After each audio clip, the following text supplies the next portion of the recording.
नमस्कार विद्यार्थी मित्रांनो, आणि आज आपण स्टडी करणार आहोत डायव्हर्सिटी इन लिव्हिंग ऑर्गॅनिझम. हे फाउंडेशनचं लेक्चर आहे. जे विद्यार्थी फाउंडेशनची तयारी करत आहेत त्या विद्यार्थ्यांसाठी लेक्चर फार महत्वाचं ठरणार आहे. तर या चॅप्टर मध्ये आपण आज काय काय शिकायचं आहे. तर पहिल्यांदा शिकायचं आपल्याला ते म्हणजे व्हॉट इज लिव्हिंग. लिव्हिंग म्हणजे काय, लिव्हिंग कुणाला म्हणायचं, बरोबर. हे आपल्याला यामध्ये आपण आजच्या लेक्चरमध्ये आपण डिस्कस करणार आहोत. मग कोणकोणते फीचर्स आहेत लिव्हिंग थिंगचे, ग्रोथ, रिप्रोडक्शन, मेटाबॉलिझम असेल आणि कॉन्सिक्युसनेस. त्यानंतर आपल्याला काय शिकायचं बघा, क्लासिफिकेशन म्हणजे नेमकं काय, त्याची डेफिनेशन शिकायची आपल्याला, बरोबर. नेक्स्ट आपल्याला शिकायचं आहे टॅक्झोनॉमी. आणि 4 नंबरला आपल्याला शिकायचं आहे ते म्हणजे कोणते, बायनॉमियल नॉमेनक्लेचर आपल्याला पाहायचं आहे. बायनॉमियल नॉमेनक्लेचर म्हणजे कशा प्रकारे ऑर्गॅनिझमला नाव दिलं जातं ते आपल्याला एक पाहायचं आहे, पूर्ण प्लांट्स आणि अॅनिमलला. आणि लास्ट आपण शिकतो टॅक्झोनॉमी कॅटेगरी. टॅक्झोनॉमी कॅटेगरी, बरोबर. एवढ्या 5 कन्सेप्ट आपल्याला आजच्या लेक्चरमध्ये डिस्कस करायच्या आहेत. तर उशीर न करता चला मग आपण आपल्या लेक्चरकडे वळूया. आणि विद्यार्थी मित्रांनो, शेवटपर्यंत व्हिडिओ पाहायचा, कारण हा व्हिडिओ तुमच्यासाठी फार महत्वाचा लिव्हिंग ऑर्गॅनिझम. डायव्हर्सिटी म्हणजे काय रे, तर विविधता. आणि लिव्हिंग ऑर्गॅनिझम म्हणजे काय, सजीव. म्हणजे जेवढे काही सजीव या पृथ्वीवरती आहेत त्या सर्व सजीवांमध्ये जी काही विविधता आपल्याला पाहायला मिळते त्याला आपण काय म्हणतो, डायव्हर्सिटी. मग ही जी काही डायव्हर्सिटी आहे ती कशा प्रकारे क्रिएट झाली, त्यानंतर ही डायव्हर्सिटी जी आहे ती कशा पद्धतीनं आपण त्याचा स्टडी करतो त्याचा एक थोडासा बेसिक आपण या चॅप्टर मध्ये पाहणार आहोत. लिव्हिंग म्हणजे काय, सजीवांचे कोणकोणते कॅरेक्टर्स आहेत, बरोबर, ते आपण या ठिकाणी स्टडी करणार आहोत. आणि त्याचबरोबर बायनॉमियल नॉमेनक्लेचर आणि टॅक्झोनॉमिक कॅटेगरी या 3 कन्सेप्ट आपण शिकणार आहोत. म्हणजे पहिला आपण शिकणार आहोत की लिव्हिंग कुणाला म्हणायचं ते एक शिकणार आहोत. त्याबरोबर बायनॉमियल नॉमेनक्लेचर म्हणजे ही जी काही डायव्हर्सिटी अर्थवरती प्रेझेंट आहे त्यांना कशा प्रकारे नाव दिलेलं आहे प्लांट्सला, अॅनिमल्सला, जेणेकरून सगळ्यांना एकच नावानं एक फिक्स नाव असलं पाहिजे ते आपण यामध्ये पाहणार आहोत, कशा पद्धतीनं नाव दिलं. आणि टॅक्झोनॉमिक कॅटेगरीज. तर पहा, लिव्हिंग म्हणजे काय, लिव्हिंग कोणाला म्हणायचं रे, सजीव कोणाला म्हणायचं, हा सर्वात महत्वाचा प्रश्न आहे या चॅप्टरमध्ये. व्हॉट इज लिव्हिंग बघा, म्हणजे त्याच्यामध्ये काही फीचर्स आहेत त्याला आपण लिव्हिंग म्हणतो. जसं की जो ऑर्गॅनिझम ग्रोथ करतो, म्हणजे ज्या ऑर्गॅनिझमची वाढ होते त्याला आपण लिव्हिंग म्हणतो, बरोबर. जो ऑर्गॅनिझम रिप्रोड्यूस करू शकतो त्याला आपण लिव्हिंग म्हणतो. ज्या ऑर्गॅनिझमच्या बॉडीमध्ये मेटाबॉलिझम होत आहे त्याला आपण लिव्हिंग म्हणतो. आणि जो ऑर्गॅनिझम एक्सटर्नल एन्व्हायरमेंट बरोबर रिस्पॉन्स करतो त्याला आपण काय म्हणतो रे, लिव्हिंग म्हणतो. मग हे 4-5 जे काही कॅरेक्टर्स आहेत लिव्हिंगचे ते आपण स्टडी करणार आहोत. तर पहा, मग पहिला पॉईंट आपला आहे व्हॉट इज लिव्हिंग. लिव्हिंग म्हणजे नेमकं काय, व्हॉट इज लिव्हिंग.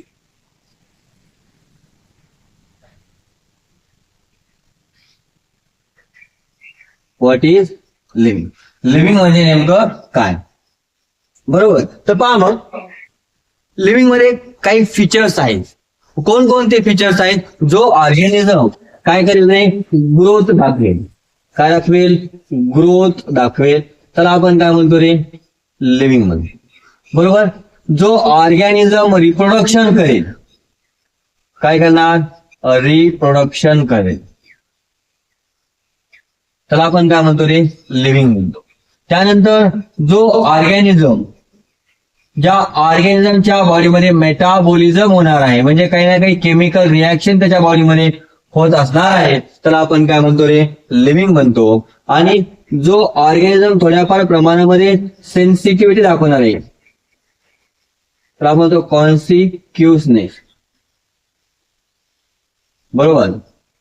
मग हे काही फीचर्स आहेत आणि या फीचर्सतून आपण डिफाईन करतो की हा जो बॉडी आपल्या अर्थवरती प्रेझेंट आहे मग ती बॉडी लिव्हिंग आहे का नॉन लिव्हिंग आहे, बरोबर. तर पहा, मग पहिली कन्सेप्ट आपण आज स्टडी करूया ते म्हणजे कोणती, ग्रोथ. तर ग्रोथ म्हणजे काय, ग्रोथ कुणाला म्हणायचं, का ग्रोथ फक्त सजीवांमध्ये होते का निर्जीवामध्ये सुद्धा ग्रोथ होते. व्हॉट इज ग्रोथ, हा आपला पहिला पॉईंट. मग ग्रोथ म्हणजे काय बघा, इन्क्रीज इन सेल नंबर. एखादा हा समजा एक सेल आहे, त्याचा सेल खूप सारे सेल वाढले, त्याची साईज वाढेल, बरोबर का नाही. मग सेल चा नंबर वाढला आणि त्याबरोबर त्याचं मास वाढलं तर आपण काय म्हणतो रे, ग्रोथ म्हणतो. मग increase in cell number and increasing mass is consider as growth. आपण काय म्हणणार, increase in cell number, increase in cell number, सेलचा नंबर वाढत असेल, किंवा आपण काय म्हणतो इन्क्रीज इन ॲरो म्हणजे काय, इन्क्रीज इन मास. मास वाढत असेल किंवा सेलचा नंबर वाढत असेल तर आपण त्याला काय कन्सिडर करतो रे, ग्रोथ कन्सिडर करतो. मग पहा ही जी काही ग्रोथ आहे तर आपण प्लांट्स पाहिले आणि अॅनिमल्स पाहिले. तो प्लांट्स मध्ये ग्रोथ कशी आहे, अनलिमिटेड ग्रोथ आहे. का बरं प्लांट्स मध्ये अनलिमिटेड ग्रोथ आहे, कारण की प्लांटच्या टिप मध्ये टोकाला म्हणजे आपण तो शेंड्याला काय प्रेझेंट आहे रे, तर मेरिस्टेमॅटिक टिश्यू प्रेझेंट आहेत आणि त्यामुळं त्या ठिकाणी सातत्यानं काय होत असते, डिव्हिजन होत असते. म्हणून त्या ठिकाणी प्लांटची जी काही ग्रोथ आहे ती कशी आहे, अनलिमिटेड ग्रोथ आहे. परंतु अॅनिमलची जर आपण पाहिलं तर त्या अॅनिमलची ग्रोथ कशी असते रे, लिमिटेड ग्रोथ असते. मग आपण या ठिकाणी लिहितो प्लांट्स, म्हणजे जे काही प्लांट्स आहेत या प्लांट्स मध्ये जी काही ग्रोथ आहे ती कशी असणार आहे, अनलिमिटेड. अनलिमिटेड ग्रोथ आपल्याला प्लांट्स मध्ये पाहायला भेटते. आणि आपण अॅनिमल्स जर पाहिले तर या अॅनिमल्स मध्ये आपल्याला जी काही ग्रोथ पाहायला भेटते ती कशी आहे रे, लिमिटेड ग्रोथ. म्हणजे ठराविक एज पर्यंत त्यांची काय होते रे, ग्रोथ होते, त्यानंतर ग्रोथ काय होते रे, स्टॉप होते. आता आपण दोन प्रकारची ग्रोथ आहे, एकाला आपण म्हणतो इंट्रिन्सिक ग्रोथ आणि एकाला आपण काय म्हणतात, एक्सट्रिन्सिक ग्रोथ. ग्रोथ किती प्रकारची रे, पण दोन प्रकारची. मग कोणकोणतं, पहिल्यांदा आपण म्हणतो इंट्रिन्सिक ग्रोथ. इंट्रिन्सिक ग्रोथ म्हणजे काय, जर इंटरनल आतमधून जर ग्रोथ होत असेल तर आपण काय म्हणतो रे, इंट्रिन्सिक ग्रोथ म्हणतो. काय म्हणतो, इंट्रिन्सिक ग्रोथ. तर कशा प्रकारे पहा, आता समजा एक सेल आहे आणि या सेलचा मधला जो काही प्रोटोप्लाझम आहे त्या प्रोटोप्लाझमच्या मधून काय व्हायला होत आहे रे, तर सेल ग्रोथ करत आहे. म्हणजे या ठिकाणी आतमधून सेलच्या आतच्या साईडनं काय व्हायला लागली, ग्रोथ व्हायला लागली. आपण काय म्हणतो, प्रोटोप्लाझमिक मॉडिफिकेशन. काय म्हणूया, प्रोटोप्लाझमिक मॉडिफिकेशन. काय म्हणणार, प्रोटोप्लाझमिक मॉडिफिकेशन. आता मग या ठिकाणी काय होईल रे, आतमधून ग्रोथ झाल्यामुळं सेलची जी काही साईज आहे ती काय होईल रे, वाढेल. काय होईल, सेलची जी काही साईज आहे ती काय झाली रे, वाढली. मग आतमधून प्रोटोप्लाझम मध्ये मॉडिफिकेशन झालं किंवा आतमध्ये सेलचा नंबर वाढला, आतमधलं सेलच्या मटेरियल वाढलं आणि त्यावेळी सेल वाढायला लागली तर आपण काय म्हणतो रे, तर इंट्रिन्सिक ग्रोथ म्हणतो किंवा त्याला आपण म्हणतो इंटरनल ग्रोथ म्हणतो. ही इंटरनल ग्रोथ कुणामध्ये प्रेझेंट असते रे, तर लिव्हिंग थिंग मध्ये प्रेझेंट असते. आणि सेकंड आहे बघा एक्सट्रिन्सिक ग्रोथ. एक्सट्रिन्सिक ग्रोथ. आता एक्सट्रिन्सिक ग्रोथ म्हणजे नेमकं काय बघा, आपण काय म्हणलं, किंवा तुम्ही कशाचं तरी बांधकाम चालू केलं, कन्स्ट्रक्शन चालू केलं आणि त्या ठिकाणी वॉल वाढवून टाकली, बरोबर की नाही, आणि त्या ठिकाणी परत दुसऱ्या दिवशी अजून एक तुम्ही टिप्पर घेऊन आली भला मोठं, आहे की नाही, आणि ते टिप्पर त्या वॉलवरती टाकलं तर काय होईल रे, तिथली जी वाळूची साईज आहे ती काय होईल रे, वाढेल का नाही. मग एक्सटर्नल डिपॉझिशन मुळे जी काही ग्रोथ होते तर आपण काय म्हणतो रे, एक्सट्रिन्सिक ग्रोथ म्हणतो किंवा त्याला आपण काय म्हणणार, एक्सटर्नल ग्रोथ म्हणणार.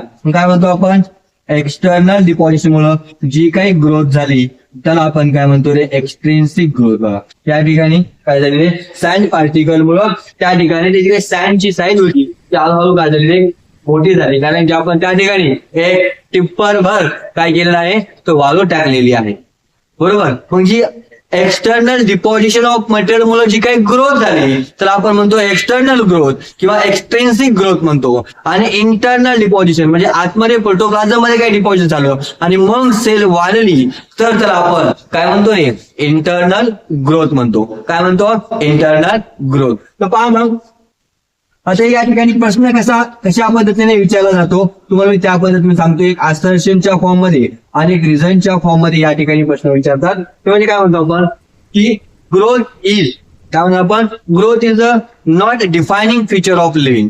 लिव्हिंगचं हे ग्रोथ डिफायनिंग फीचर नाहीये. तर का बरं नाहीये कारण नॉन लिव्हिंग थिंग ऑब्जेक्ट मध्ये सुद्धा काय पाहायला भेटते आपल्याला ग्रोथ पाहायला भेटते. बरोबर का नाही. Growth is not defining feature of living thing. Growth is not defining feature of living. सजीवांचं म्हणजे ग्रोथ होणे हे सजीवांचं एक डिफायनिंग फीचर आहे का अजिबात नाहीये. का बरं नाहीये रिझन काय आहे बिकॉज नॉन लिव्हिंग ऑब्जेक्ट किंवा non living can grow. Non living कशा प्रकारे ग्रो होतात रे by deposition of material. External deposition मुळे नॉन लिव्हिंग थिंग सुद्धा ग्रो करू शकतात ग्रोथ दाखवतात. त्याच्यामुळे आपण काय म्हणतो रे त्या ठिकाणी ग्रोथ हे लिव्हिंग बिंगचं डिफायनिंग फीचर आहे का नाही हे कॅरेक्टर आहे. No doubt about that. Living growth हे लिव्हिंग थिंगचं कॅरेक्टर आहे याबद्दल कशीही शंका नाहीये. परंतु हे ते डिफायनिंग फीचर आहे याबद्दल शंका आहे का कारण की नॉन लिव्हिंग थिंग जे आहेत फॉर एक्झाम्पल आपण एखादी भिंत म्हणली आणि भिंतीवर आपण अजून थोड्या विटा रचल्या की भिंतीची साईज वाढत जाईल म्हणजे भिंतीची काय झाली ग्रोथ झाली. मग ते एक्सटर्नल डिपॉझिशन मुळे ग्रोथ झाली पण ग्रोथ झालीच का नाही. बरोबर का नाही. पण त्यामुळे आपण त्याला काय म्हणतो की हे डिफायनिंग फीचर नाहीये. अजून एक प्रश्न विचारला जाऊ शकतो तो म्हणजे कोणता तर पहा इंटरनल ग्रोथ और intrinsic growth is a defining feature of living. हा हे बरोबर आहे. का बरं ग्रोथ आहे कारण की फक्त इंट्रिन्सिक ग्रोथच आपल्याला कोणामध्ये पाहायला भेटते लिव्हिंग थिंग मध्ये पाहायला भेटते. पण काय म्हणतात इंटरनल ग्रोथ और intrinsic growth. Intrinsic growth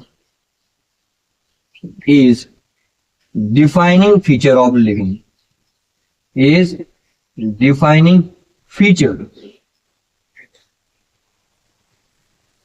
of living. बरोबर किंवा बघा intrinsic growth is consider as a defining feature of living. Reason काय रे because internal growth is present evenly in living organism. काय म्हणतो जे काय इंटरनल ग्रोथ आहे is present only in living organism. सजीवामध्येच फक्त आपल्याला काय पाहायला भेटते रे तर इंटरनल ग्रोथ पाहायला भेटते. म्हणून आपण काय म्हणतो इंटरनल ग्रोथ किंवा इंट्रिन्सिक ग्रोथ काय आहे रे तर डिफायनिंग फीचर आहे कुणाचं सजीवांचं. परंतु ग्रोथ डिफायनिंग फीचर आहे का नाही कारण की ग्रोथ नॉन लिव्हिंग मध्ये सुद्धा होऊ शकते. म्हणून आपण काय म्हणतो इंटरनल ग्रोथ हेच काय डिफायनिंग फीचर आहे. ग्रोथ फक्त काय काय कॅरेक्टर आहे. बरोबर हे पहिलं लिव्हिंग बिंगचं कॅरेक्टर तुम्हाला समजलं का. ठीक आहे तर याचा स्क्रीनशॉट काढून घ्या आणि तुमच्या नोटबुक मध्ये लिहायला विसरू नका कारण की ज्यावेळेस तुमची एक्झाम असेल शाहू स्पेलिंग टेस्टची त्यावेळेस तुम्ही हे परत लिहायची गरज नाही. तुम्ही रिव्हिजन केलं की तुम्हाला हे आठवून जाईल. बरोबर चला मग आता आपण नेक्स्ट पॉईंट डिस्कस करूया तो म्हणजे कोणता रिप्रोडक्शन. तर नेक्स्ट आपलं लिव्हिंग थिंगचं कॅरेक्टर कोणतं आहे रे तर ते आहे रिप्रोडक्शन. कोणता आहे रिप्रोडक्शन. बरोबर आता रिप्रोडक्शन म्हणजे काय फॉर्मेशन ऑफ न्यू ऑर्गॅनिझम. काय म्हणतो आपण नवीन ऑर्गॅनिझम तयार होणे कुणापासून रे from earlier existing organism of same species is called reproduction. याचा अर्थ काय इंग्लिश झाले बरोबर का नाही. याचा अर्थ काय बघा जसं की सगळ्यात सुरुवातीला आंब्याची एक स्पेसिस आहे आणि आंब्याचं एक झाड त्या स्पेसिस म्हणलं ते झाड आंब्याचं आणि त्या आंब्याच्या झाडापासून आंबाच तयार होणे म्हणजे काय म्हणलं आपण formation of new organism. Naveen organism तयार झाला कुणापासून त्या आंब्याच्या झाडापासून. परंतु तो आंब्याचं झाड अगोदर प्रेझेंट होतं का नव्हतं? हा होतं. मग फ्रॉम प्री एक्झिस्टिंग ऑर्गॅनिझम. आणि स्पेसिस कशी आहे? Same species. म्हणजे आंब्याच्या झाडापासून काय होणार आहे? आंब्याचं झाड येणार आहे, नारळाचं झाड येईल का? नाही. त्याच प्रोसेसला आपण काय म्हणतो? रिप्रोडक्शन म्हणतो. मग काय म्हणतो आपण? Formation of new organism. Formation of new organism. Formation of new organisms from कुणापासून रे? Pre existing organism. From pre existing organism. बरोबर. काय म्हणलं? Formation of new organism from pre existing organism of same species. Of same species is called reproduction. यालाच आपण काय म्हणतो रे? Reproduction. आता हे रिप्रोडक्शन काय आहे रे? हे reproduction is important character of living thing. सजीवांचं महत्वाचं कॅरेक्टर पैकी हे रिप्रोडक्शन हे काय आहे रे? एक महत्वाचं कॅरेक्टर आहे. मग आपण काय म्हणतो? Important character of living. Important character. बघा मी कॅरेक्टर म्हणलंय, डिफायनिंग फीचर नाही म्हणतो. कॅरेक्टर हे सांगेल तुम्हाला आता थोड्या वेळानंतर की डिफायनिंग फीचर काय नाहीये रिप्रोडक्शन, फक्त कॅरेक्टर काय. Important character of living. Living थिंगचं किंवा लिव्हिंग ऑर्गॅनिझमचं रिप्रोडक्शन हे इम्पॉर्टंट कॅरेक्टर आहे. मग रिप्रोडक्शन किती प्रकारचं रे? तर 2 प्रकारचं. एकाला आपण काय म्हणतो रे? 2 टाइप्स म्हणूया आपण या ठिकाणी. किती म्हणूया? 2 टाइप्स ऑफ रिप्रोडक्शन. पहिला कोणता आहे? असेक्शुअल. दुसरा कोणता आहे? सेक्शुअल. पहिला कोणता आहे? असेक्शुअल. आणि सेकंड कोणता आहे? तर आपण म्हणूया सेक्शुअल. बरोबर. तर पहा या ठिकाणी आपण म्हणतो पहिला आपण पाहूया असेक्शुअल रिप्रोडक्शन. काय म्हणतो आपण? पहिलं असेक्शुअल रिप्रोडक्शन.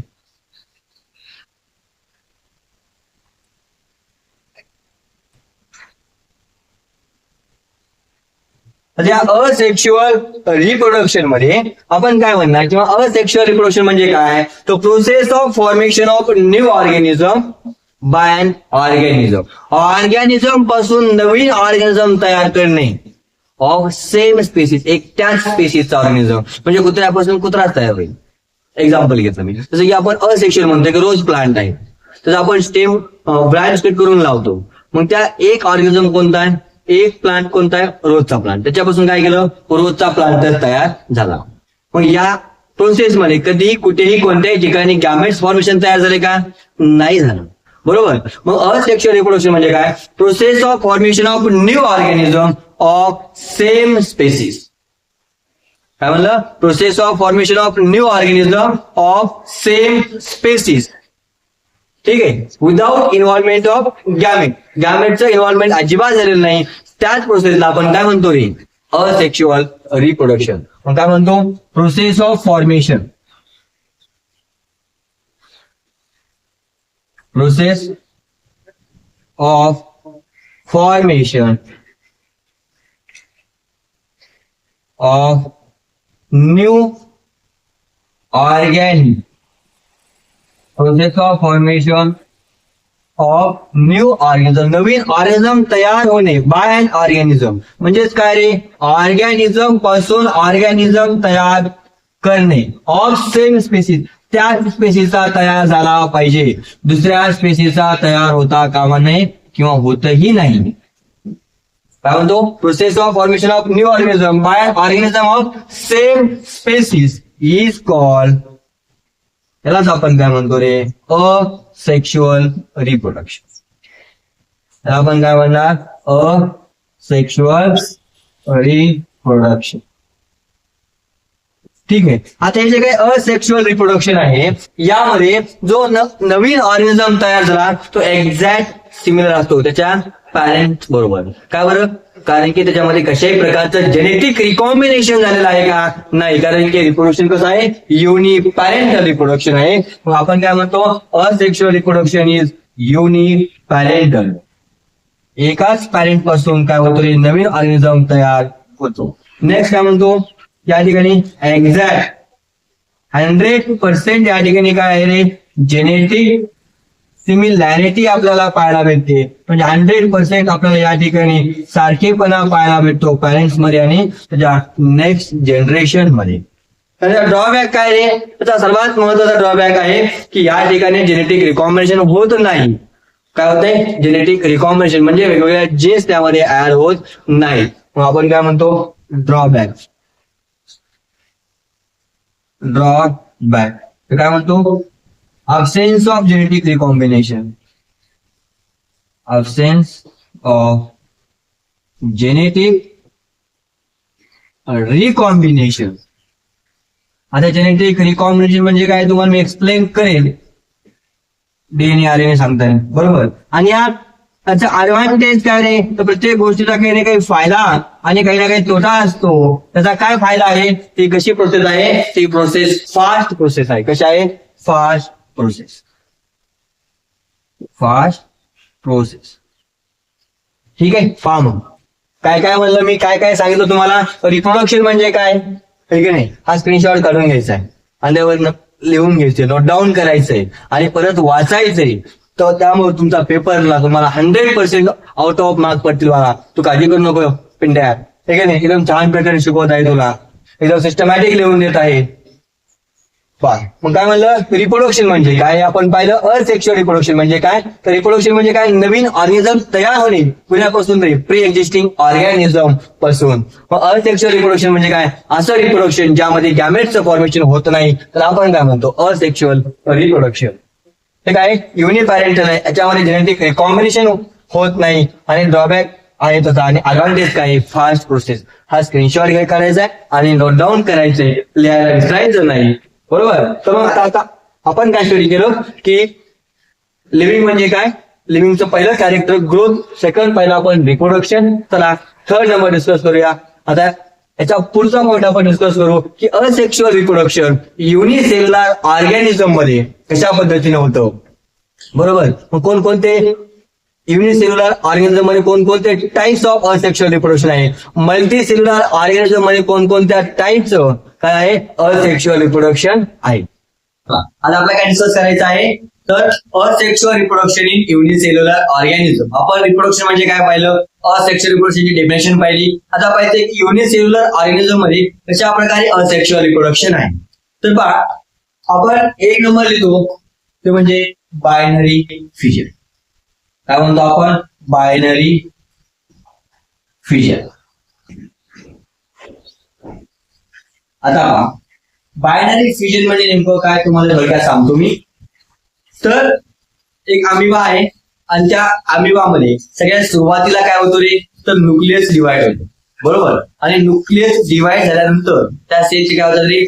दोन भाग होतात. तर आपण काय म्हणतो? Binary fission. कसं होतं परीक्षेमध्ये आपल्याला थोडं गरजेचं नाही, फाउंडेशन साठी आपल्याला फक्त एक्झाम्पल माहिती असलं पाहिजे की बायनरी फिजन किती प्रकारचे आहेत. 3 प्रकारचे. एकाला आपण म्हणतो सिंपल बायनरी फिजन, दुसऱ्याला आपण म्हणतो ट्रान्सव्हर्स बायनरी फिजन, एक आहे लॉन्जिट्युडनल बायनरी फिजन.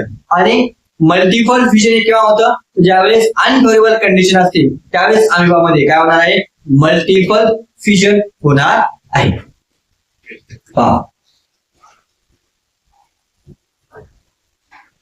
आपण याच्यामध्ये simple binary fission. Simple binary fission.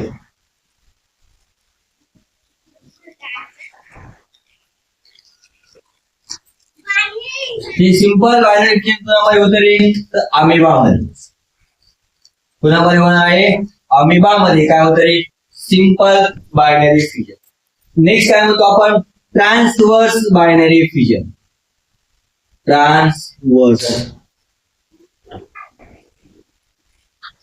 Binary fission हे कुणामध्ये पाहायला भेटतं आपल्याला? पॅरामोशियम.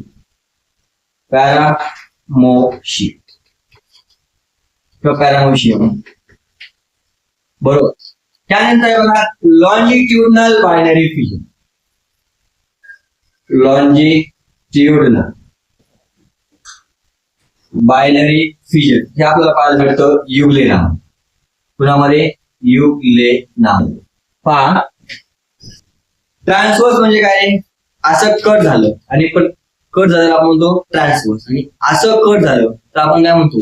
लॉन्जिट्यूड. काय म्हणतो आपण त्याला? लॉन्जिट्यूडनल. म्हणजे युग्लेना असा डिवाइड होणार आहे आणि पॅरामोशियम असा पद्धतीने काय होणार आहे? डिवाइड होणार आहे. म्हणजे आपण म्हणतो टाइप्स ऑफ बायनरी फिजन कोणकोणते? Simple binary fission, amoeba, transverse binary fission, paramecium आणि लॉन्जिट्यूडनल. कुणामध्ये आपल्याला पाहायला भेटतं? युग्लेना. बरोबर. आता सेकंड टाइप जो आहे तो म्हणजे कोणता आहे? बरी. सेकंड टाइप त्याच्यामध्ये कोणता आहे? बरी. आता एक बरी आपल्याला कोणामध्ये पाहायला भेटते रे? तर आपल्याला युनिसेल्युलर ऑर्गॅनिझम, तो म्हणजे ईस्ट. ईस्ट मध्ये काय पाहायला भेटते आपल्याला? बरी पाहायला. आता कशा पद्धतीने बरी पाहायला भेटते पहा. तर समजा ही एक ईस्ट सेल आहे. काय आहे? Yeast cell. या ईस्ट सेल पहिल्यांदा काय होईल रे? अशी बल्ज होईल. काय होईल रे? बल्ज. बल्ज म्हणजे काय होईल? फुगेल. बरोबर. त्यानंतर ज्यावेळेस ही बल्ज होणार, मग या ठिकाणी काय होईल रे? छोटासा असा बर्ड डेव्हलप होईल. त्याला काय म्हणतो आपण? बर्ड. काय म्हणतो आपण याला? बर्ड. आणि हा बर्ड नंतर काय होईल रे? डिटॅच होईल. आणि डिटॅच झाल्यानंतर ही एक सेल, ही एक ईस्ट सेल, ही पण काय? ईस्ट सेल आहे. ईस्ट सेल ही पण काय आहे? तर ईस्ट सेल आहे. आणि या दोघांना आपण काय म्हणतो रे? Daughter sale. त्याला आपण काय म्हणलं? Daughter cell. आता पहा, मग या पॅरेंट सेल पासून काय झालं? दोन डॉटर सेल तयार झाल्या. हे कोणतं रिप्रोडक्शन आहे? तर असेक्शुअल रिप्रोडक्शन मध्ये बरी. ठीक आहे. आता पहा, अजून एक प्रकारचं आपल्याला यामध्ये पाहायला भेटतं, ते म्हणजे कोणतं? Multiple fission.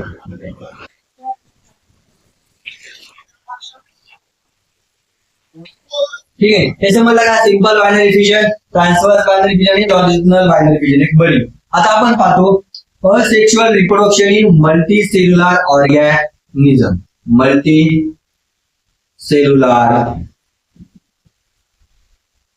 ऑर्गॅनिझम.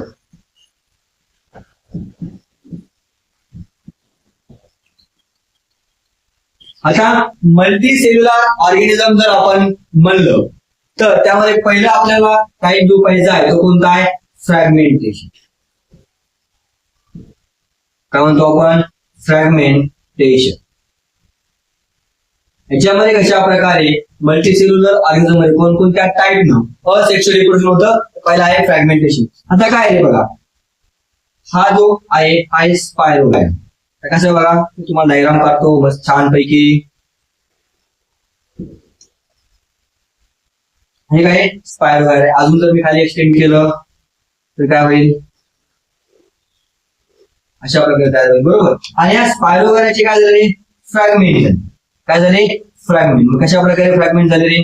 हा एक फ्रॅगमेंट झाला आणि हा एक काय झाला? फ्रॅगमेंट झाला. मग हा जो काही प्रत्येक फ्रॅगमेंट आहे, हा प्रत्येक फ्रॅगमेंट एक इंडिपेंडंट ऑर्गॅनिझम म्हणतो काय होईल रे?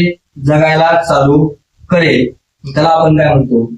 फ्रॅगमेंटेशन. म्हणजे समजा या स्पायरोगायरामध्ये काय झालं? फ्रॅगमेंटेशन झालं, म्हणजे तुकडा झाला आणि तुकड्यापासून तो प्रत्येक तुकडा एक नवीन ऑर्गॅनिझम म्हणून जगायला लागला.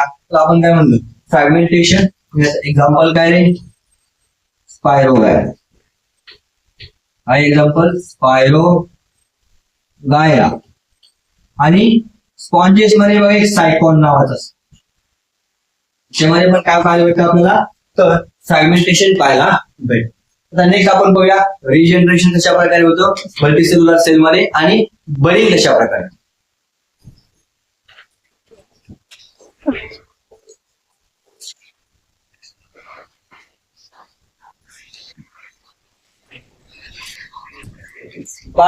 रिजनरेशन कुणामध्ये पाहायला भेटतं आपल्याला? तर प्लॅनेरियामध्ये. आणि आपण म्हणतो वॉल लिझार्ड. हे की नाही, भिंतीवरती पाल असते ना, त्या पालीमध्ये आपल्याला पाहायला भेटतं. त्याचं एक्झाम्पल काय म्हणतो आपण? प्लॅनेरिया. आणि वॉल लिझार्ड. आता यांच्यामध्ये काय होतं रे की जो पार्ट कट झाला आहे तो पार्ट परत रिजनरेट होतो. जसं की भिंतीवरची जी काही पाल आहे त्याची शिफ्टी जर कट झाली तर कालांतराने ती शिफ्टी वापस त्याच्या बॉडीला शिफ्टी येते, तर आपण काय म्हणतो रिजनरेशन. म्हणजे जो पार्ट लॉस झालाय तो पार्ट परत गेन करणे, तर आपण काय म्हणतो रिजनरेशन. मग तुम्हाला या ठिकाणी थोडंसं मी प्लॅनेरिया मध्ये सांगतो. समजा आहे प्लॅनेरिया,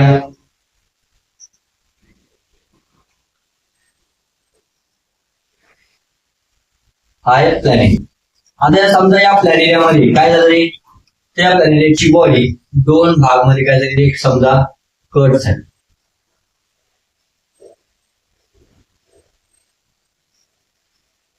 हा एक भाग झाला आणि खाली एक भाग असा, असे दोन भाग मध्ये कट झाली. तर काय होईल रे पहा, तर यापासून हा जो वरचा प्लॅनेरिया आहे, हा प्लॅनेरिया काय करेल रे, तर उरलेला जो काही त्याच्या बॉडीचा भाग आहे तो काय करेल रे, रिजनरेट करेल. म्हणजे काय करणार आपण म्हणूया परत. आणि हा जो भाग आहे हा पण काय करेल रे,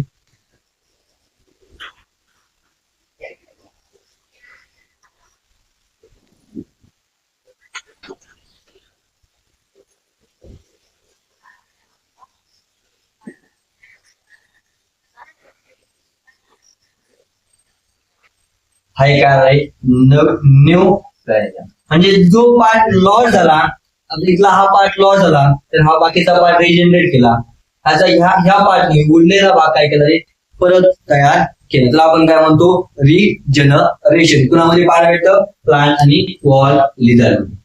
सेकंड आपण म्हणतो बडिंग. तर बडिंग तर आपण युनिसेल्युलर मध्येच पाहिजे ना.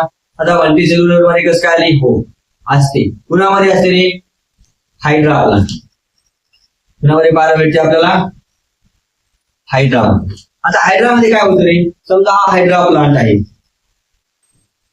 बरोबर, हायड्रा. आणि या हायड्रा प्लांट वरती काय होतं रे, छोटीशी आउटग्रोथ बाहेर आली. काय रे, हायड्रा प्लांट वरती छोटीशी आउटग्रोथ बाहेर आली, तर आपण काय म्हणलं, बर. आणि मग हा जी काही छोटीशी आउटग्रोथ जी बाहेर आलेली आहे, या आलेल्या छोट्याशा आउटग्रोथ पासून काय होतं रे, नवीन हायड्रा काय होतो, तयार होतो. कसा होईल रे, हा डिटॅच होईल. काय होईल, डिटॅच. म्हणजे तो तुटेल कुठून, त्याच्या प्लांट मेन पॅरेंट काय, पॅरेंट बॉडी काय, पॅरेंट बॉडी त्यापासून डिटॅच होईल. आणि या ठिकाणी काय होईल रे, तो डिटॅच झालेला जो काय हायड्रा आहे तो एक नवीन हायड्रा म्हणून काय करेल रे, ग्रो करेल. याला आपण काय म्हणतो, हायड्रामध्ये आपल्याला बडिंग पाहायला भेटते. हे असेक्शुअल रिप्रोडक्शनचं एक्झाम्पल आहे, परंतु कोणता आहे, मल्टी सेल मध्ये.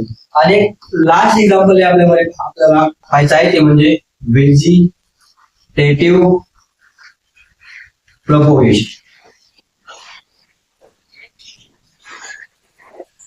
मग व्हेजिटेटिव्ह प्रपोगेशन म्हणजे काय म्हणतो आपण, की एखादा ऑर्गॅनिझम काय करतो, vegetative reproduction occurs the help of vegetative parts. कोणते रूट असेल, स्टेम असेल, लीफ असेल, आणि हे व्हेजिटेटिव्ह पार्ट्स आहेत. त्या व्हेजिटेटिव्ह पार्ट पासून नवीन ऑर्गॅनिझम जर तयार झाला तर त्या रिप्रोडक्शनला आपण काय म्हणतो, व्हेजिटेटिव्ह प्रपोगेशन. मग काय म्हणतो आपण, formation of new organism.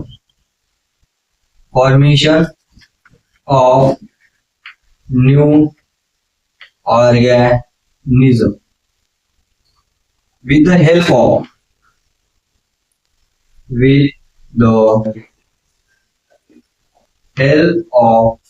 vegetative part. The help of vegetative parts.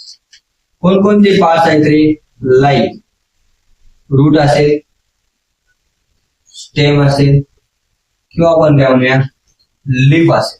म्हणजे व्हेजिटेटिव्ह पार्ट्स आहेत, रूट, स्टेम, लीफ, यांच्यापासून एक्झाम्पल मध्ये आपण पाहतो पोटॅटो. त्याच्यामध्ये आय प्रेझेंट असतो आणि तो आय जर आपण लावला तर काय होतं रे, नवीन प्लांट येतो. आणि काय ब्रायोफायलम, या ब्रायोफायलम मध्ये काय लावतो रे आपण, लीफ वरती जे काही बळ येतात, पानावर छोटे छोटे बळ येतात, ते बळ डिटॅच झाले त्यापासून काय होतं रे, नवीन ब्रायोफायलम येतो. ओके, चला ह्या स्क्रीनशॉट घेऊन घ्या. आता यामध्ये आपल्याला काय पाहिजे राहिले, सेक्शुअल रिप्रोडक्शन.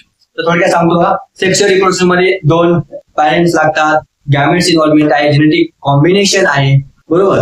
मग काही सगळे सजीव रिप्रोडक्शन करतात का रे, नाहीत करत. मग आपण काय म्हणतो, काही सजीव आहेत जे रिप्रोडक्शन करत नाही, जसं की इनफर्टाईल ह्युमन कपल, हे असं कपल ज्यांना मुलं होत नाहीये, बरोबर, म्यूल असेल किंवा स्टाईल वर्कर बी असेल, हे रिप्रोडक्शन करत नाही. परंतु ते सजीव आहेत का नाही, हो आहेत, बरोबर. मग आपण रिप्रोडक्शन सुद्धा आहे काय, कॅरेक्टर आहे, डिफायनिंग फीचर आहे का, लिव्हिंग थिंगचं अजिबात नाही, बरोबर. चला मग नेक्स्ट कन्सेप्ट कडे आपण मूव्ह करूया, ते म्हणजे कोणतं, मेटा. तर नेक्स्ट कन्सेप्ट आपल्याला डिस्कस करायची आहे ती म्हणजे कोणती, मेटाबॉलिझम. आता मेटाबॉलिझम म्हणजे काय बघा, sum total of all chemical reaction occurring in the body. म्हणजे जेवढ्या काही केमिकल रिएक्शन्स आपल्या शरीरामध्ये होत असतात त्या पूर्ण केमिकल रिएक्शनला मिळून आपण काय म्हणतो रे, मेटाबॉलिझम म्हणतो. आणि या मेटाबॉलिझमचे 2 टाइप्स आहेत, एकाला आपण म्हणतो अनाबॉलिझम आणि एकाला आपण काय म्हणतो, कॅटाबॉलिझम. मेटाबॉलिझम म्हणजे काय म्हणलं, sum total of all chemical reaction, sum total of all chemical reaction, sum total of all chemical reaction occurs in body, occurs in living organism किंवा आपण म्हणूया occur in body. याला आपण काय म्हणणार रे, मेटाबॉलिझम. जेवढ्या काही केमिकल रिएक्शन्स आहेत, कुठून सांगतो पण काय म्हणलं, sum total of all chemical reaction occur in body is called metabolism. जेवढ्या काही केमिकल रिएक्शन शरीरामध्ये घडत असतात त्याला मिळून आपण काय म्हणतो रे, मेटाबॉलिझम. आणि या मेटाबॉलिझम मध्ये 2 टाइप्स आहेत, एकाला आपण म्हणतो अनाबॉलिझम आणि एकाला आपण काय म्हणतो रे, कॅटाबॉलिझम. मग अनाबॉलिझम म्हणजे नेमकं काय, तर ज्या रिएक्शन मध्ये सिंथेसाइज होणार आहे, काय होणार आहे, सिंथेसाइज म्हणजे कोणता ना कोणता एक प्रोडक्ट म्हणा किंवा काहीतरी त्या ठिकाणी तयार होत आहे, त्या रिएक्शनला आपण काय म्हणतो, अनाबॉलिक रिएक्शन और अनाबॉलिझम. जसं की आपण म्हणूया A प्लस B यांच्यापासून C प्रोडक्ट तयार झाला, ते काय झालं, मेटाबॉलिझम.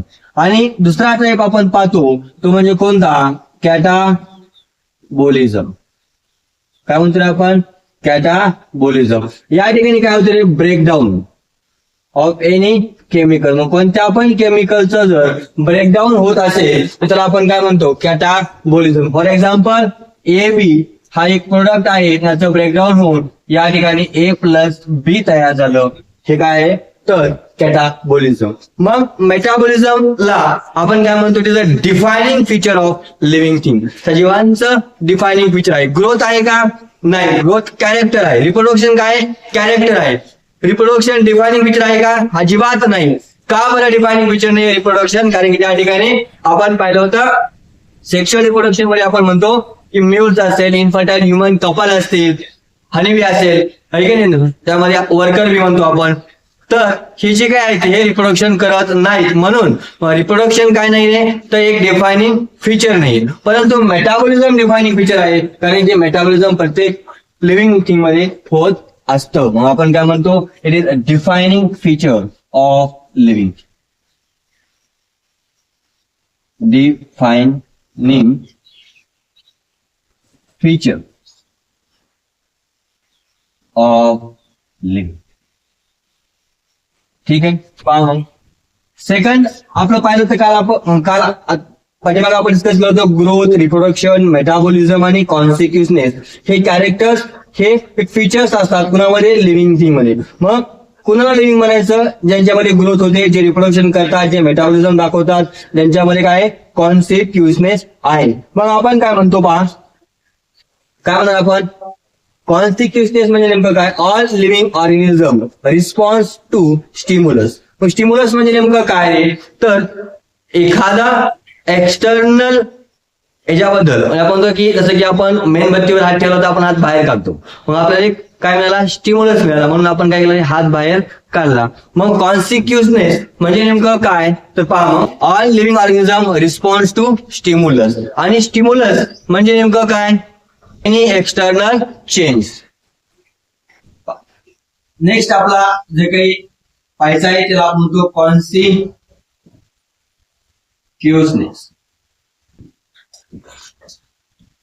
बरोबर, कॉन्सिक्युसनेस. मग काय म्हणणार, all living organism respond to स्टिम्युली.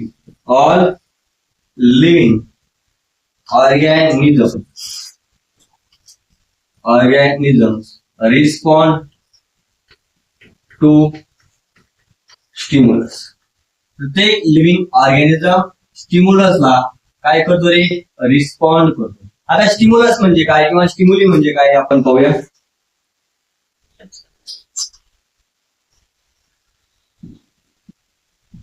Stimulus respond to external environment. काय म्हणणार आपण, respond to external environment. External एन्व्हायरमेंटला रिस्पॉन्ड करणं त्याला आपण काय म्हणतो रे, stimulus. Respond to external environment. मग आपण काय म्हणणार, समजा फॉर एक्झाम्पल आपण म्हणलं प्लांट, हे प्लांट कुणाला रिस्पॉन्ड करतील रे, प्लांट रिस्पॉन्ड टू लाईट. आणि ज्यावेळेस प्लांट रिस्पॉन्ड टू लाईट करतात तर आपण काय म्हणतो, respond to photo period. Respond to photo period. त्यानंतर ऍनिमल जर म्हणलं, ते ऍनिमल कशा मार्फत रिस्पॉन्स करतील रे, response by sense organ. Response by sense organ. आणि बॅक्टेरिया कसा रिस्पॉन्ड करतील रे, bacteria respond to external environment. काय म्हणतात, bacteria respond to external environment. External एन्व्हायरमेंटला बॅक्टेरिया काय करतील रे, रिस्पॉन्ड करतील. छोटीशी कन्सेप्ट आहे बघा, कॉमा पेशंट. मग आता कॉमा पेशंट कुणाला म्हणायचं किंवा कॉमा पेशंट मध्ये कोणकोणत्या ऍक्टिव्हिटी किंवा काय प्रॉब्लेम होतो. नेक्स्ट पॉइंट आपला स्टडी करायचा आहे तो म्हणजे कॉमा पेशंट. कोणता पेशंट आहे, कॉमा पेशंट. कॉमा पेशंट म्हणजे काय रे, त्या पेशंट मध्ये काय असते, थोड्याफार प्रमाणामध्ये सेन्सिटिव्हिटी प्रेझेंट असते. मग आपण काय म्हणतो, some amount of sensitivity is present. Some amount of sensitivity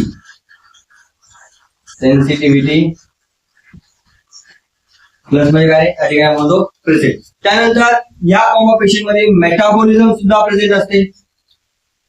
काय प्रेझेंट असते, मेटाबॉलिझम सुद्धा यामध्ये काय आहे, प्रेझेंट.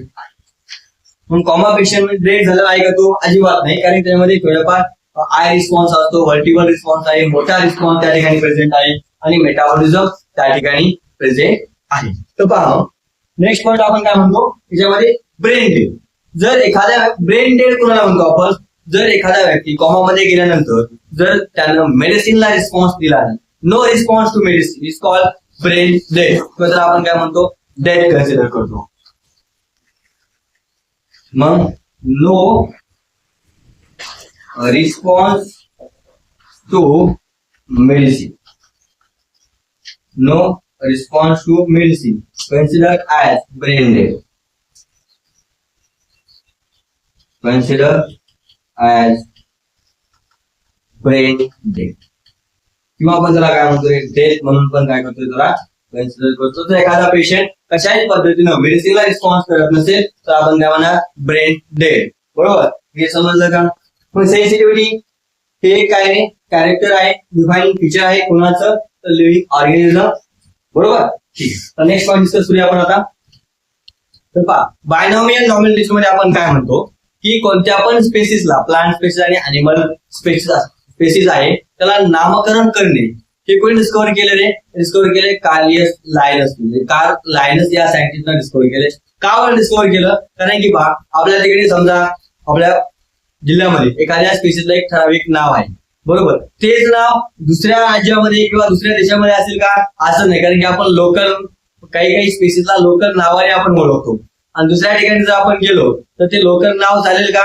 नाही चालत. जसं की आपल्या घरी आपल्याला तुम्हाला पिंट्या म्हणताय, बरोबर, आणि शाळेमध्ये तुमचं नाव समर्थ आहे, बरोबर, आणि मग तुमचे वडील तिथे आले पिंट्या कुठे आमचा घरी घेऊन जायचे, तर तिथल्या शिक्षकांना काही समजून का? नाही. मग त्याचं आपण एक स्पेसिफिक नाव दिले, ते नाव सगळीकडे लागू होतं, बरोबर. तशाच पद्धतीनं अॅनिमल्सला आणि प्लांट्सला एक स्पेसिफिक नाव दिलं जातं, सायंटिफिक नाव त्याला नाव दिलं जातं, जेणेकरून पूर्ण वर्ल्ड वाईड मध्ये तर त्याच नावानं ओळखलं जाईल. मग ती जी काही पद्धत आहे त्याच पद्धतीला त्याच प्रोसेसला आपण काय म्हणतो रे? Binomial nomenclature. मग काय म्हणा? Process of naming of living organism. Process of naming of all living organism. प्रत्येक सजीवांना नाव देण्याची जी काही पद्धत आहे त्याला आपण काय म्हणतो रे? Binomial nomenclature. काय म्हणतात या ठिकाणी? Process of naming. Process of naming of all living organisms. Process of naming of all living organism is called binomial nomenclature. म्हणजे काय? प्रत्येक सजीवाला नाव देण्याची जी काही पद्धत आहे त्याला आपण काय म्हणतो रे? Binomial nomenclature. मग पहा, ICBN ठीक आहे, international code of botanical nomenclature. म्हणजे काय? जेवढे काही प्लांट्स आहेत त्या प्लांट्सला कशा पद्धतीने नाव दिलं जाईल ते एक इंटरनॅशनल कोड आहे. तर आपण काय म्हणतो? फुल फॉर्म काय? हा international code of botanical nomenclature. काय म्हणणार? International code for botanical nomenclature. For botanical nomenclature म्हणजे काय? प्लांटला नाव देण्यासाठी जी काही पद्धत आपण काय म्हणतो? International code of botanical nomenclature. आणि अजून एक तुम्हाला फुल फॉर्म परीक्षेमध्ये विचारला जाऊ शकतो म्हणजे ICZN. तर आपण काय म्हणतो रे? International code for zoological nomenclature. म्हणजे काय रे? झू म्हणजे काय? अॅनिमल्स. अॅनिमल्सला जे काही नाव देतो त्याला ते कोणत्यामध्ये? International code of zoological nomenclature. आता पहा, आता नाव देतो पण नाव द्यायची पण काही ना काही पद्धत असते, बरोबर आहे. आपण काही इन्फ्लुएन्सरला काही नाव देतो का? अजिबात नाही ठेवत. मग प्लांटला पण नाव किंवा अॅनिमलला सगळ्या सजीवांना नाव देण्यासाठी काही नियम्स आहेत की कोणत्या नियम वापरायचा, त्या नियमानुसार काय करायचं तरी नाव द्यायचं. मग आपण काय म्हणूया? Rules of nomenclature. आपण रूल्स कोणकोणते रूल्स आहेत रे त्या बायनोमियल नॉमेनक्लेचरचे? तर प्रत्येक ऑर्गॅनिझमला नाव देताना 2 शब्द असले पाहिजे, बरोबर. मग काय म्हणतो? ईच वर्ड काय म्हणतो आपण काय म्हणतो? Each name consist of 2 word. प्रत्येक नावामध्ये 2 शब्द असले पाहिजे.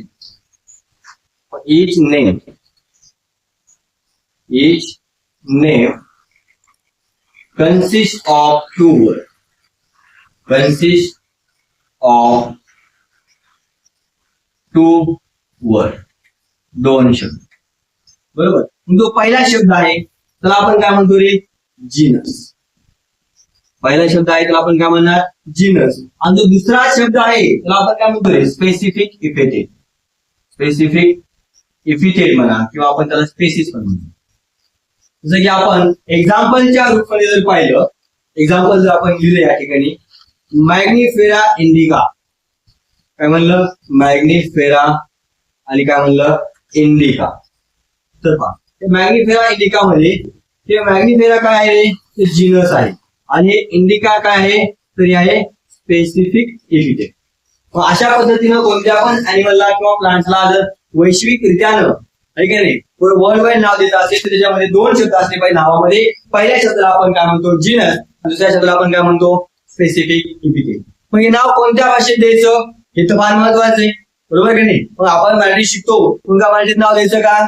हिंदी मध्ये नाव द्यायचं का? नाही. लॅटिन लँग्वेज मध्ये तर काय केलं जातं? नाव दिलं जातं.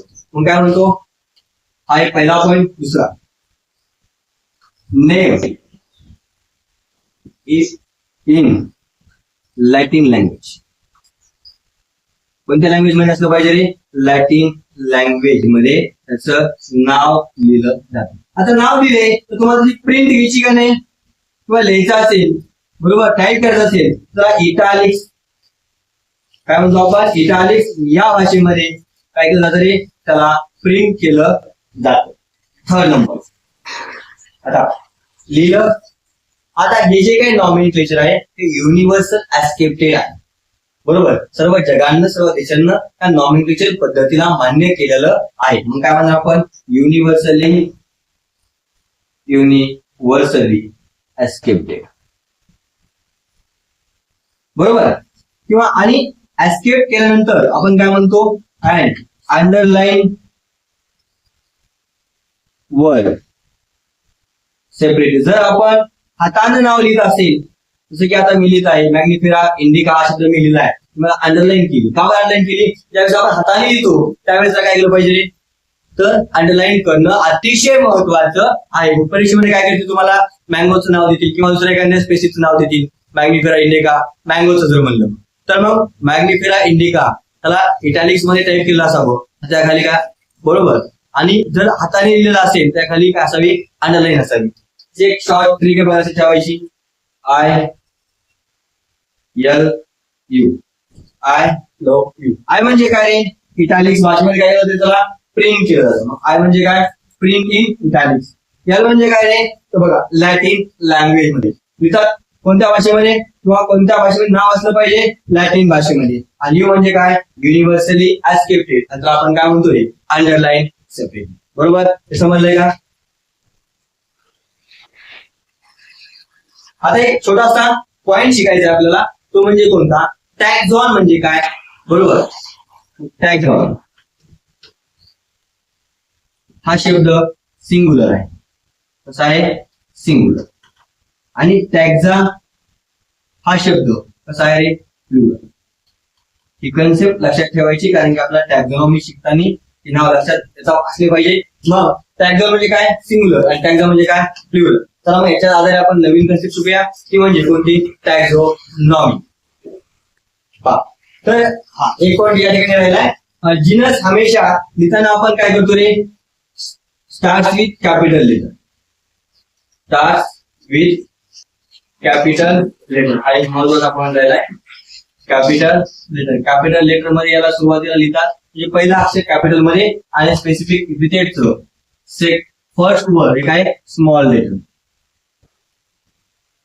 म्हणजे मी काय म्हणलं की जिनसचं मी ज्यावेळेस मॅग्निफायर शब्द लिहिणार त्यावेळेस एम कॅपिटल काढणार, आणि ज्यावेळेस मी स्पेसिफिक इपिथेट लिहिणार त्यावेळेस पहिला अक्षर काय करणार? स्मॉल. म्हणजे बाकीचे पण कसे असतील? स्मॉल असतील. हे सगळे नियम आहेत कोणाचे? Rules of biological nomenclature. तर आपण स्टडी करूया आता टॅक्झॉनॉमी म्हणजे नेमकं काय. तर पहा, टॅक्झॉनॉमीच्या अगोदर आपण छोटासा शब्द आपल्याला माहिती असला पाहिजे, तो म्हणजे काय? क्लासिफिकेशन. मग क्लासिफिकेशन म्हणजे काय रे? वर्गीकरण. मग कशाच्या आधारे आपण वर्गीकरण करतो किंवा वर्गीकरण म्हणजे काय? तर आपण काय म्हणणार? तर grouping of organism on the basis of some feature. काही फीचरच्या आधारे ऑर्गॅनिझमला ग्रुप मध्ये ठेवणं, तर आपण काय म्हणतो रे? क्लासिफिकेशन. जसं की अॅनिमल लोकोमोशन करतात, जागा बदलतात, कोणतं आपण अॅनिमल मध्ये ठेवलं. जे ऑर्गॅनिझम चालू शकत नाही त्यांच्यामध्ये ग्रीन कलर आहे आणि ते फोटोसिंथेसिस करतात, त्यांना आपण प्लांट्स मध्ये ठेवलं. जे दिसत नाही त्यांना आपण मायक्रो ऑर्गॅनिझम म्हणलं. अशा पद्धतीनं त्यांच्या फीचरच्या आधारे त्यांना काय करणे? त्यांना ठेवणे, म्हणजेच काय म्हणतो आपण? क्लासिफिकेशन. काय म्हणणार? Grouping of organism. Grouping of organism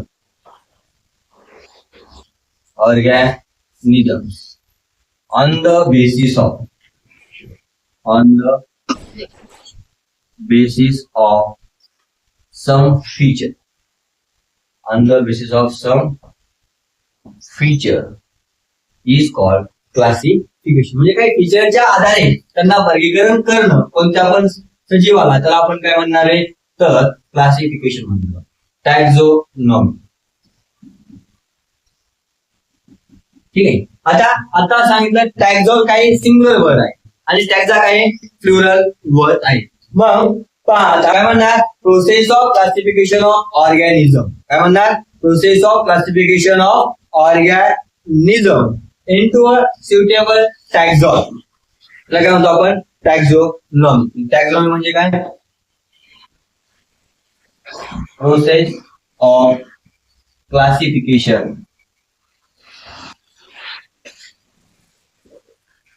of organism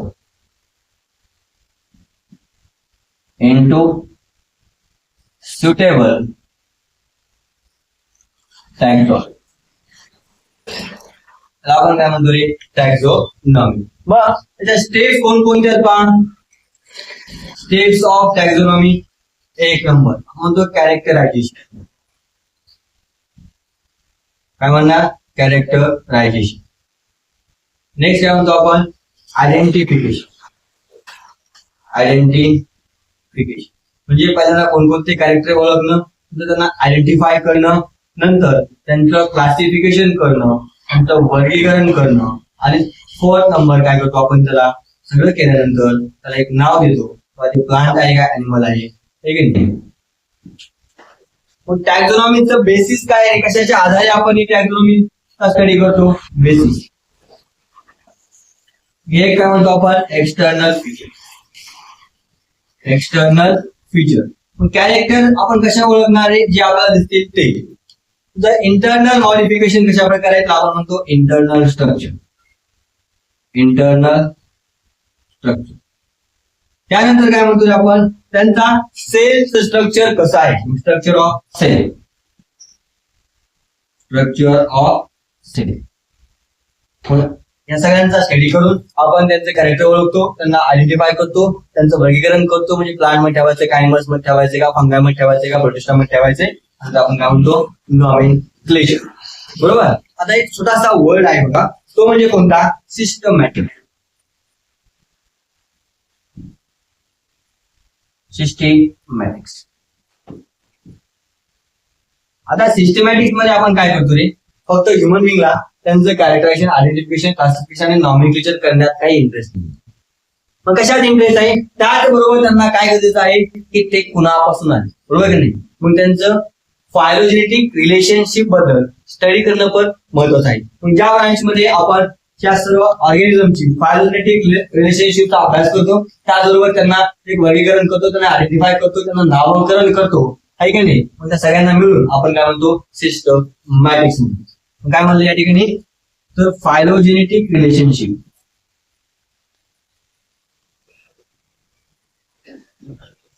phylogenetic relationship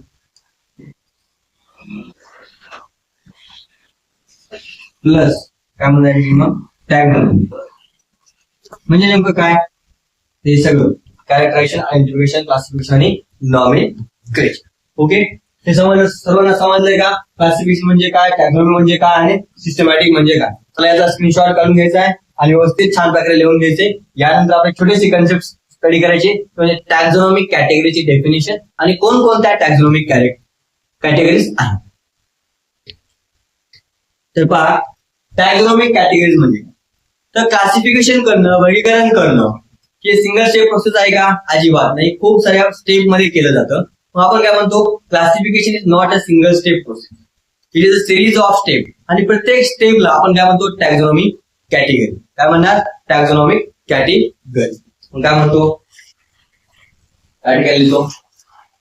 classification is not a single step.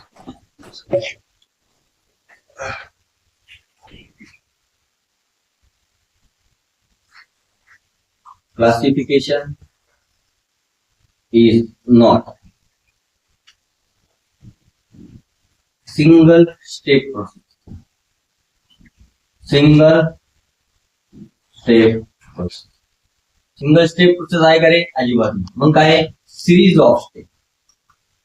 खूप साऱ्या स्टेप्स त्याच्यामध्ये प्रेझेंट आहे. सिरीज ऑफ, आणि प्रत्येक जी स्टेप आहे सिरीज मधली, प्रत्येक स्टेप सिरीज मधली प्रत्येक स्टेप ही स्टेप आहे, तर आपण काय म्हणतो? ते टॅक्सॉनॉमिक कॅटेगरी. काय म्हणतो आपण? Taxonomic category.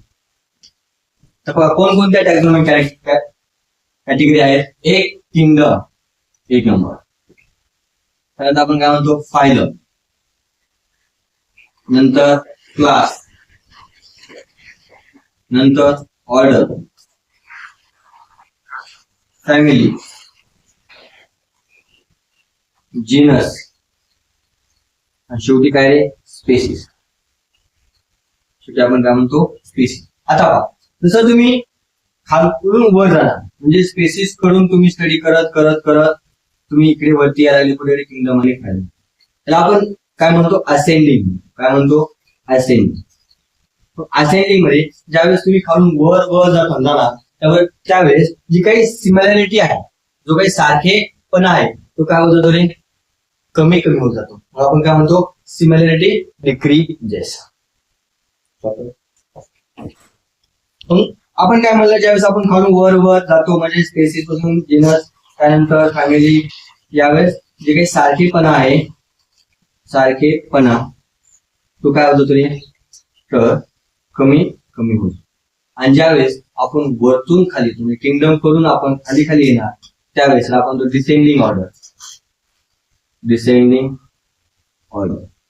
आणि या डिसेंडिंग ऑर्डर मध्ये जो काही सारखेपणा आहे तो काय जाईल ते आता वाढत जाईल. बरोबर. हे टॅक्सॉनॉमिक कॅटेगरी आहे. आता मला सांगा स्पेसिस म्हणजे काय, तर ग्रुप ऑफ ऑर्गॅनिझम, असा ऑर्गॅनिझमचा ग्रुप जो इंटरब्रीड करू शकतो. जसं की फॉर एक्झाम्पल आपण म्हणलं की लॉयनचा ग्रुप आहे, तो एकमेकांमध्ये रिप्रोडक्शन करू शकतो आणि फर्टाईल एनिमलला जन्म देऊ शकतो. त्याला आपण काय म्हणतो स्पेसिस. मग जीनस म्हणजे काय, ग्रुप ऑफ स्पेसिस. मग ते काही स्पेसिसचा ग्रुप आहे तर आपण म्हणतो जीनस आहे की नाही. Group of genus is called family, group of family is called order, group of order is called class, group of class is called phylum, group of phylum is called kingdom. ठीक आहे. या ठिकाणी आपण पूर्णतः काय केलं रे डायव्हर्सिटी इन लिव्हिंग ऑर्गॅनिझम. जेवढं तुमच्या एक्झाम पॉइंट ऑफ व्ह्यू आहे शाऊ स्क्रीनिंग टेस्ट मध्ये जेवढं काही विचारलं जातं या चॅप्टरवरती तेवढं आपण पूर्णतः एक सविस्तर पद्धतीनं काय केलं आहे डिस्कस केलं आहे, स्टडी केलेलं आहे. कोणत्याही प्रश्नामध्ये कोणत्याही कन्सेप्ट मध्ये तुम्हाला डाऊट असेल तर तुम्हाला डिस्क्रिप्शन मध्ये माझा नंबर दिलेला आहे, सोशल मीडियाचे अकाउंट दिले आहे, त्यावर तुम्ही कोणत्याही वरती मेसेज SMS ड्रॉप करू शकता आणि तुम्हाला त्या प्रश्नाचं उत्तर विदिन 24 आवर मध्ये तुम्हाला मिळून जाईल. यानंतरचा लेक्चर जे आपलं असणार आहे ते असणार आहे बायोलॉजिकल क्लासिफिकेशन आणि त्यामध्ये आपण पहिल्यांदा शिकणार आहोत तर म्हणजे काय RS ऑफ क्लासिफिकेशन आणि सगळ्यात सुरुवातीचे मग 2 किंगडम, 3 किंगडम, 4 किंगडम आणि 5 kingdom of classification. Okay, thank you.